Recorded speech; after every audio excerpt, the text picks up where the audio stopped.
sering ada air mata. Tapi kadang, ada juga cerita cinta yang justru muncul dari air toilet. Dan kisah kali ini adalah tentang cinta pertama yang kutemukan, bukan di taman bunga, bukan di kelas kampus, tapi di dalam toilet belakang yang bau melati dan dihuni oleh cewek cantik yang udah lama mati. Halo semua, kembali lagi di Dongeng Harnani, tempat di mana dongeng tak harus selalu bahagia, kadang absurd, kadang serem, kadang bikin ngakak, tapi selalu ada makna di baliknya. Cerita ini dikirim oleh Aldi, mahasiswa semester akhir yang hidupnya kayak skripsi, nggak selesai-selesai dan penuh ketegangan tak penting. Siapkan teh hangat, cemilan, dan mungkin sedikit keberanian. Karena cinta bisa muncul dari tempat tak terduga. Bahkan dari balik pintu toilet kampus yang katanya dihuni oleh arwah penasaran. Hari itu, Aldi sedang sangat kesal. Bukan karena dosennya killer, tapi karena dosennya killer plus nggak bisa diajak kompromi. Jadi, Aldi iseng update status WhatsApp. Kalau dosen ini hilang dari dunia, kayaknya skripsi lebih damai. Lalu dia sadar, dia lupa nge-hide status itu dari dosennya sendiri. Dan seperti kutukan skripsi, dosennya langsung ngechat. Datang ke ruang saya sekarang. Tanpa pikir panjang, Aldi kabur. Lari menyusuri lorong kampus, lewat tangga belakang, dan masuk ke area kampus yang sudah jarang dipakai. Tempat angker yang katanya bekas bangunan Belanda. Dan di sanalah, dia menemukan bangunan kecil, cat temboknya mengelupas, dikelilingi rumput tinggi, dengan tulisan pudar di pintunya, toilet rusak, dilarang digunakan. Logika bilang jangan masuk, tapi rasa takut dibantai dosen mendorongnya membuka pintu itu. Dan ketika pintu terbuka, bukan bau busuk yang menyambutnya, tapi wangi melati yang lembut. Seolah dia baru masuk ke toko bunga, bukan toilet mati. Toilet itu bersih. Ubin mengilap. Ada bunga di sudut. Dan duduk di atas wastafel, seorang cewek. Rambut panjang. Baju putih. Tapi bukan putih menyeramkan seperti hantu di film horor. Melainkan putih yang anggun. Bersih, damai. Matanya tajam tapi tenang. Suaranya lembut, seperti podcast ASMR. Ngumpet ya, katanya sambil tersenyum. Bukannya kabur, Aldi malah terpaku. Ada sesuatu di mata cewek ini. Sesuatu yang bukan duniawi. Tapi justru bikin hati Aldi tenang. Namanya Laras. Dan dia bukan mahasiswi kampus. Bukan juga alumni. Dia arwah. Tapi bukan arwah seram yang suka nongol di kamar mandi. Laras ini hantu yang suka baca puisi. Kadang menyanyikan lagu lawas. Dan wangi tubuhnya selalu melati. Aldi mulai rutin datang ke toilet belakang. Setiap sore, dia duduk di lantai ubin, bawa teh kotak 2 biji, dan ngobrol dengan Laras. Kadang Laras bacain puisinya, kadang mereka main tebak-tebakan lagu, dan makin lama, Aldi sadar, dia jatuh cinta. Padahal Laras tak pernah keluar dari toilet itu.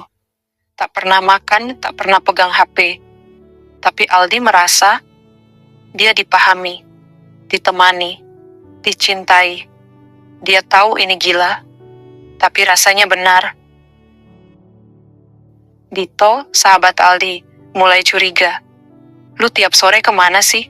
Muka glowing, tapi baju bau menyan. Saat Aldi cerita, Dito langsung siram dia pakai air zam-zam hasil giveaway TikTok. Katanya buat ngusir jin cinta. Tapi ada yang lebih mengejutkan. Dosen killer tadi. Suatu hari manggil Aldi, lalu nunjukin foto lawas. Foto cewek berseragam kampus model 90-an. Senyumnya familiar. Rambut panjang, dikuncir 2. Itu Laras. Dia dulu pacar saya, meninggal karena terpeleset di toilet belakang. Sejak itu saya nggak pernah bisa move on. Darah Aldi kayak disedot keluar. Laras bukan cuman hantu. Dia adalah cinta masa lalu dosennya. Dan sekarang, Cinta masa kini, Aldi. Aldi tahu ini bukan cinta biasa, tapi dia nggak peduli. Malam Jumat, dia bawa bunga, lilin, dan baca puisi Chairil Anwar di tengah toilet.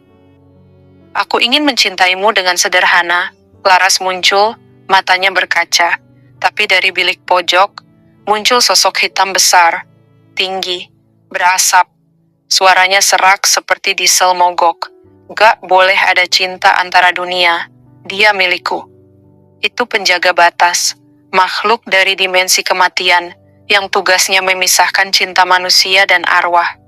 Aldi berdiri, menggigil, tapi tetap melindungi Laras. Gue cinta dia. Mau gimana? Kita pacaran di toilet, emangnya kenapa?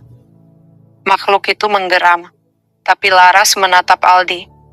Kalau aku tetap di sini, kau bisa ikut mati. Kalau aku pergi, cinta kita tetap abadi.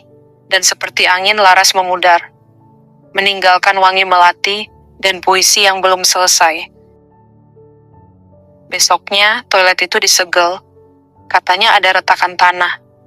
Mau dibongkar, diganti tempat parkir. Aldi duduk sendirian di kos. Sepi, tapi setiap malam Jumat, ada bau melati muncul diam-diam. Dan kadang, ada puisi di atas bantalnya. Tulisannya halus, dengan tinta merah muda. Dan Aldi tahu, dia masih ada, meskipun hanya lewat kata. Cinta itu nggak harus punya jasad. Kadang, yang nggak kelihatan justru terasa paling nyata. Aldi jatuh cinta di tempat yang paling absurd, toilet rusak di belakang kampus. Tapi dari situlah, dia belajar bahwa cinta itu bukan soal genggaman tangan, tapi soal siapa yang hadir di hatimu, bahkan ketika dunia bilang itu mustahil. Terima kasih sudah mendengarkan Dongeng Harnani malam ini. Kalau kamu suka ceritanya, klik like dan share ya. Dan kalau kamu ke toilet kampus, dan tiba-tiba mencium wangi melati, berhenti sejenak. Siapa tahu, Laras masih di sana.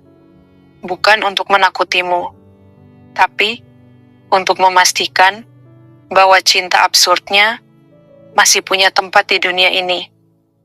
Sampai jumpa, dan jangan lupa tutup pintu toilet. Kadang, yang menunggu bukan cuma suara flash